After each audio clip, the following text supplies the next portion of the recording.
This is a very unique tutorial of this wire ring. This 3-row wire is woven beautifully and easily. First, we ring a ring mandrel wire of 18 gauge, but here in this tutorial, we use 20 gauge wire so that it would be easier, and then you switch and shift to 18 gauge wire. Chain nose pliers, flush cutter, and round nose pliers as always. Jewelry files to smooth the sharp edges that I'm using 2 rectangular jewelry files in this tutorial. A piece of paper tape or simply piece of paper is needed. Wrap it all around the finger that you are going to make the ring for, and when the start and ending point meet each other, unwrap it and put it on a side. This would be the length that we desire for one row and one round of a ring. Open up the wire. Mine is 20 gauge wire. You could use 18 if you're capable of. And determine the length of your finger 3 times on this wire and cut it out with flush cutter. Don't forget to straighten the wire up. First of all, I'm doing this with my chain nose pliers, and you could do that with plastic hammer easily.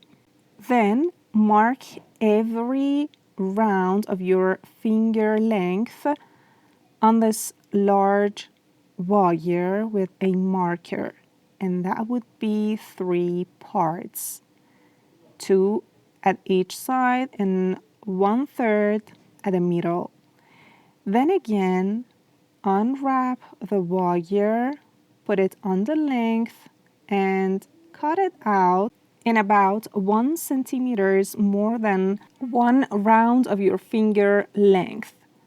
Then put it on the larger wire at the start point of the middle 3rd part and wrap it 1 time with your fingers, and then keep it tight with one of your chain nose pliers or round nose pliers, and then with the other pliers, when you could see a V shape, start to twist these 2 parts and these 2 wires, of course, to have a woven part. Continue doing that till you get the 3rd mid part. Then you have 2 plain parts on both sides and the 3rd midpoint that is woven. Don't forget to squeeze and twist the sharp edges. And this is the time to hammer the whole area.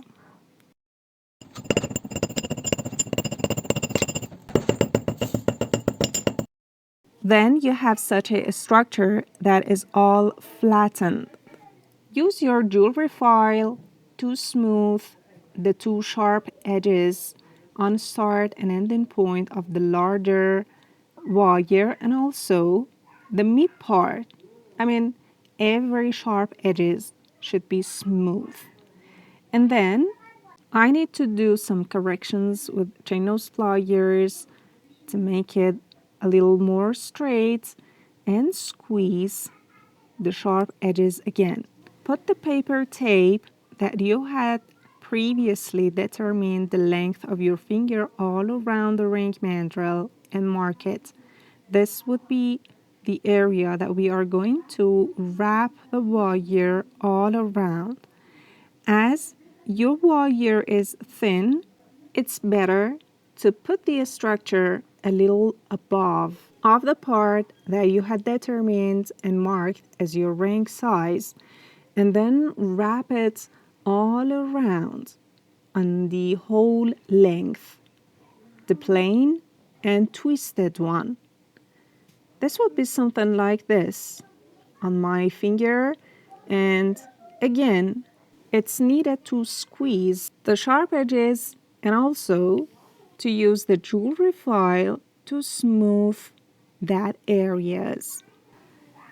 While it's on the ring mandrel, push it with the hammer again, and that's ready, our very beautiful wire ring that is also perfect with 18 gauge wire. Hope you make one and enjoy it so much.